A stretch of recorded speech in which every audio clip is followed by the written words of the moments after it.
നമസ്കാരം. കേരളത്തിൽ UDF ഭരണത്തിലേറാൻ ഒരുങ്ങുമ്പോൾ മുഖ്യമന്ത്രി കസേരയെ ചൊല്ലിയുള്ള കോൺഗ്രസിന്റെ തല്ല് ഘടകകക്ഷികളെയും ജനങ്ങളെയും വെറുപ്പിക്കുന്നു. മുഖ്യമന്ത്രിയെ തീരുമാനിക്കുന്നതിൽ ഘടകകക്ഷികൾക്ക് റോളില്ലെന്ന MM ഹസന്റെ പ്രസ്താവനയ്ക്കെതിരെ മുസ്ലിം ലീഗ് കടുത്ത അമർഷത്തിലാണ്. ഹസന്റെ നിലപാടിനെതിരെ പൊട്ടിത്തെറിച്ചുകൊണ്ട് ലീഗ് നേതാക്കൾ രംഗത്ത് വന്നു. കൊണ്ടോട്ടിയിൽ നിന്നുള്ള നിയുക്ത MLA TV ഇബ്രാഹിം ഇക്കാര്യം അടിവരയിട്ട് രംഗത്ത് വന്നു. കോൺഗ്രസിന്റെ ഈ ഒളിച്ചുകളി കാരണം പുറത്തിറങ്ങാൻ കഴിയാത്ത അവസ്ഥയാണെന്നാണ് അദ്ദേഹം തുറന്നടിച്ചത്. ജനവിധി വന്ന് ദിവസങ്ങൾ കഴിഞ്ഞിട്ടും മുഖ്യമന്ത്രിയെ പ്രഖ്യാപിക്കാത്തതിൽ അണികൾക്കിടയിൽ കടുത്ത രോഷമാണുള്ളതെന്ന് TV ഇബ്രാഹിം പറയുന്നു. വീട്ടിൽ വരുന്നവരും കാണുന്നവരുമെല്ലാം ഒരേ കാര്യമാണ് ചോദിക്കുന്നത്: ആരാണ് മുഖ്യമന്ത്രി? ഇക്കാര്യത്തിൽ തീരുമാനമായോ എന്നതാണ്. ഈ വൈകൽ UDFന്റെ വിജയത്തിന്റെ തിളക്കം കെടുത്തിക്കളഞ്ഞു. ജനങ്ങളുടെ വിധി എന്താണോ അത് അംഗീകരിക്കാൻ കോൺഗ്രസ് തയ്യാറാകണം. അനാവശ്യമായി ഇത് വലിച്ചു നീട്ടുന്നത് വലിയ പ്രത്യാഘാതം ഉണ്ടാക്കും.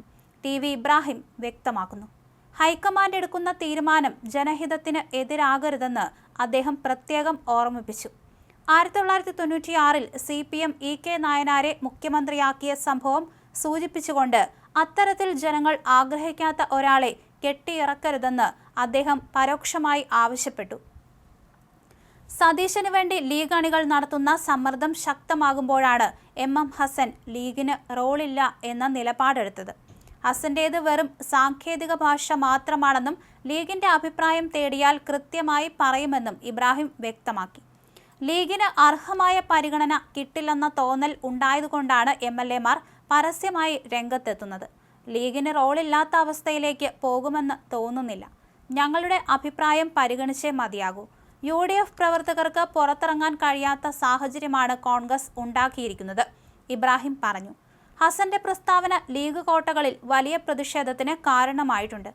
VD സതീശനായി ലീഗ് വാദിക്കുമ്പോൾ KC വേണുഗോപാലിനെ അനുകൂലിക്കുന്ന വിഭാഗമാണ് ഹസനെ മുൻനിർത്തി കരുനീക്കം നടത്തുന്നത്. ഡൽഹിയിലെ രാഷ്ട്രീയ അന്തരീക്ഷം ഇതോടെ കൂടുതൽ കലുഷിതമായിരിക്കുകയാണ്. ഘടകകക്ഷികളെ പിണക്കി ഒരു പ്രഖ്യാപനം നടത്താൻ ഹൈക്കമാൻഡ് ധൈര്യപ്പെടുമോ എന്നാണ് രാഷ്ട്രീയ കേരളം ഉറ്റുനോക്കുന്നത്. എന്തായാലും ഹസന്റെ പ്രതികരണത്തിൽ മുസ്ലിം ലീഗിനും VD സതീശൻ പക്ഷത്തിനും അതൃപ്തിയുണ്ട്. ഘടകകക്ഷി എന്ന നിലയിൽ അഭിപ്രായം പറയുന്നതിന് ആക്രമിക്കുന്ന രീതി ശരിയല്ല എന്നാണ് ലീഗിന്റെ നിലപാട്. AK ആന്റണിയെ മുഖ്യമന്ത്രിയാക്കിയത് ഘടകകക്ഷികളുടെ പിന്തുണ പരിഗണിച്ചാണെന്ന് സതീശൻ വിഭാഗം ചൂണ്ടിക്കാണിക്കുന്നു. കോൺഗ്രസ് നിയമസഭാ കക്ഷിയിൽ K കരുണാകരന് ഭൂരിപക്ഷമുണ്ടായിരിക്കെയാണ് ഘടകകക്ഷികളുടെ പിന്തുണ പരിഗണിച്ചത്. അന്ന് കരുണാകരനെ പുറത്താക്കുന്നതിനൊപ്പമായിരുന്ന MM ഹസന് ഘടകകക്ഷികൾക്കെതിരെ പറയാൻ അവകാശമില്ലെന്നും സതീശൻ ഗ്യാബ് പറയുന്നു.